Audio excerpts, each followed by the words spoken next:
Hi there, it's Lisa Howell here from Perfect Form Physio, and today I wanted to do a quick video to explain a little about non-specific low back pain that we seem to get a lot of in clinic. Now, a lot of the time we get clients who have been seeing many other health professionals who still have resistant back pain. They've been treated, they've been given exercises, and they still tend to have a lot of problems.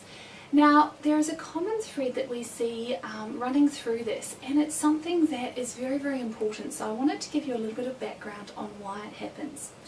Now, there are many, many types of back pain, and there's no way that I can diagnose anything through a video, obviously. However, there is one type that seems to slip through the gaps because it's not really definable in a lot of medical terms.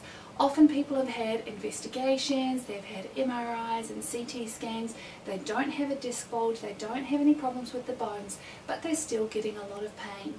Now, this is often due to the muscles in the low back and deep in the abdomen not actually functioning correctly.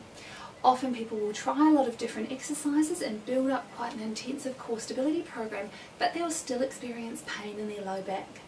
Now, this is because there are a couple of different types of muscles in the low back, and they must each be trained very, very specifically. So I'll give you a little rundown on the anatomy. Now, obviously in the spine we have the bones, then we have ligaments that actually help attach those bones together.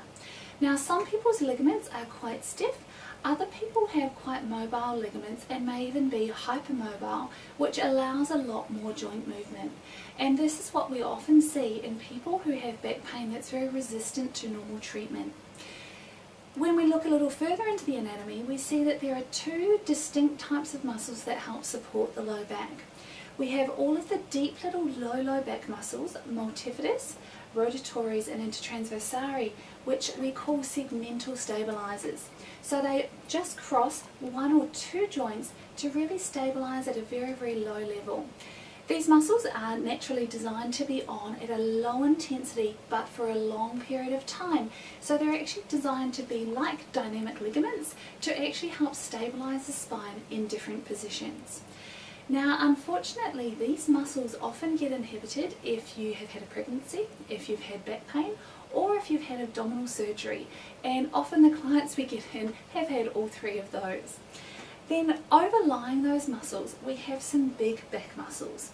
Now, these big back muscles are designed to work powerfully but for short periods of time. They have a big muscle bulk that attaches into multiple joints. What often happens is if the underneath layer has not been working due to it being inhibited by those things I mentioned before, then the big outside back muscles tend to grip on and try and compensate. This works for a short period of time, but it's kind of like somebody trying to work day shift and night shift. It doesn't work for a long period of time. These muscles will attempt to stabilize, but then they will get very tired and fatigued, and often you'll start to slump or get very sore in the outer back muscles, or feel like you want to massage all the time or to use heat. This is a good sign that these big outside back muscles have been overworking.